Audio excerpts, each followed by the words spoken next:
ಅವರೆಲ್ಲ ಸ್ನೇಹಿತರು ಎಣ್ಣೆ ಹೊಡೆದು ಜಾಲಿ ರೈಡ್ ಹೋಗೋಣ ಅಂತ ಕಾರು ಹತ್ತಿದ್ರು. ಆದ್ರೆ ನೈಟ್ ರೈಡ್ ಹೋದವರ ಬದುಕಿನ ಬ್ರೇಕ್ ತಪ್ಪಿತ್ತು. ಆಗಿದ್ದೇನು ಅನ್ನೋದರ ಡೀಟೇಲ್ಸ್ ಇಲ್ಲಿದೆ. ಎಣ್ಣೆ ನಶೆಯಲ್ಲಿ ಕೇರಳ ವಿದ್ಯಾರ್ಥಿಗಳ ಜಾಲಿ ರೈಡ್. ನಿಯಂತ್ರಣ ತಪ್ಪಿ ಮರಕ್ಕೆ ಕಾರು ಡಿಕ್ಕಿ, ಇಬ್ಬರು ಬಲಿ. ಏನೇ ಮಾಡಿದರೂ ಒಂದು ಇತಿಮಿತಿ ಇರಬೇಕು ಅನ್ನೋದು ಇದಕ್ಕೆ ನೋಡಿ. ಬೆಂಗಳೂರು ಹೊರವಲಯದ ಬನ್ನೇರುಘಟ್ಟ ಸಮೀಪದ ರಾಗಿಹಳ್ಳಿ ಬಳಿ ನಡೆದಿರುವ ಘಟನೆ ಇದಕ್ಕೆ ಉದಾಹರಣೆ. ಹೌದು, ರಾಗಿಹಳ್ಳಿ ಕಾಡಿನ ರಸ್ತೆಯಲ್ಲಿ ನಿನ್ನೆ ರಾತ್ರಿ ಕೇರಳ ಮೂಲದ ವಿದ್ಯಾರ್ಥಿಗಳು ಸ್ನೇಹಿತರ ಜೊತೆ ಸೇರಿ ಕುಡಿದ ಮತ್ತಿನಲ್ಲಿ ಜಾಲಿ ರೈಡ್ ಹೊರಟಿದ್ರು. ವೇಗವಾಗಿ ಕಾರು ಚಲಾಯಿಸಿದ್ದರಿಂದ ನಿಯಂತ್ರಣ ತಪ್ಪಿದ ಸ್ವಿಫ್ಟ್ ಕಾರು ಮರಕ್ಕೆ ಡಿಕ್ಕಿ ಹೊಡೆದಿದೆ. ಪರಿಣಾಮ ಕಾರಿನಲ್ಲಿದ್ದ ಅರ್ಷು ಮತ್ತು ಸಾವುಸ್ ಸ್ಥಳದಲ್ಲೇ ಮೃತಪಟ್ಟಿದ್ದಾರೆ.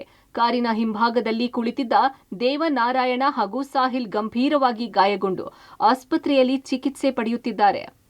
ಬರ್ತಾರೆ ಈ ಕಡೆ ರಾಗಳ್ಳಿ ರಿಸಲ್ಟ್ ಅದಕ್ಕೆ ಬರ್ತಾರೆ. ಚೆನ್ನಾಗಿ ಕುಡ್ಕೊಂಡು ನೈಟ್ ಎಲ್ಲಾನು ಇದ್ ಮಾಡ್ಕೊಂಡು ಮರ್ಕ ಅವ್ರೆ ಗುದ್ಕೊಂಡವ್ರೆ ಇದಾಗಿ ಸೋತವ್ರೆ. ರಾತ್ರಿ 10:30 ಬೇಜಾನ್ ಬರ್ತಾ ಇರ್ತಾರೆ. ಫಾರೆಸ್ಟ್ನವರು ಅವಾಯ್ಡ್ ಮಾಡ್ಬೇಕು, ಇಲ್ಲ ಪೊಲೀಸ್ನವರು ಯಾರನ್ನ ಇದ್ ಮಾಡಿ ಒಂದಷ್ಟು ಸ್ವಲ್ಪ ದಿನ ಅವಾಯ್ಡ್ ಮಾಡ್ಬೇಕು. ಯಾರು ಅವಾಯ್ಡ್ ಮಾಡಲ್ವಾ? ಯಾರು ಮಾಡಲ್ಲ.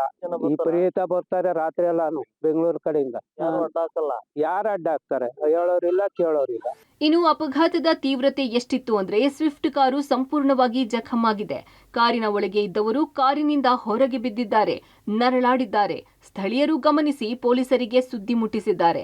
ರಾಗಿಹಳ್ಳಿ ಅರಣ್ಯ ಪ್ರದೇಶ ಆಗಿರೋದ್ರಿಂದ ಬೆಂಗಳೂರಿನಿಂದ ಪಾರ್ಟಿ ಮಾಡಲು ಹಾಗೂ ಮದ್ಯ ಸೇವನೆ ಮಾಡಲು ಇಲ್ಲಿಗೆ ಜನ ಬರ್ತಾರೆ. ಹೀಗೆ ಬಂದವರು ಸ್ಪೀಡ್ ಡ್ರೈವಿಂಗ್ ಮಾಡಿ ಅನಾಹುತ ಮಾಡಿಕೊಳ್ತಾರೆ.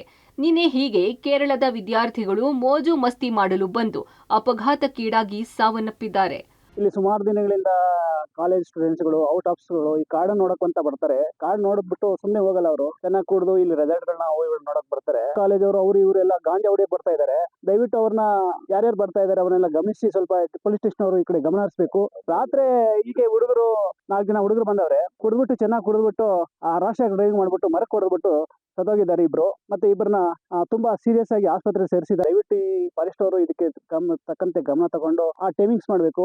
ಒಟ್ಟಿನಲ್ಲಿ ಕೇರಳದಿಂದ ಬಂದು ಬೆಂಗಳೂರಿನಲ್ಲಿ MBA ವಿದ್ಯಾಭ್ಯಾಸ ಮಾಡಿ ಭವಿಷ್ಯ ಕಂಡುಕೊಳ್ಳಬೇಕಾದವರು ನೈಟ್ ರೈಡ್ ಹೋಗಿ ಪ್ರಾಣ ಕಳೆದುಕೊಂಡಿರುವುದು ಮಾತ್ರ ನೋವಿನ ಸಂಗತಿ.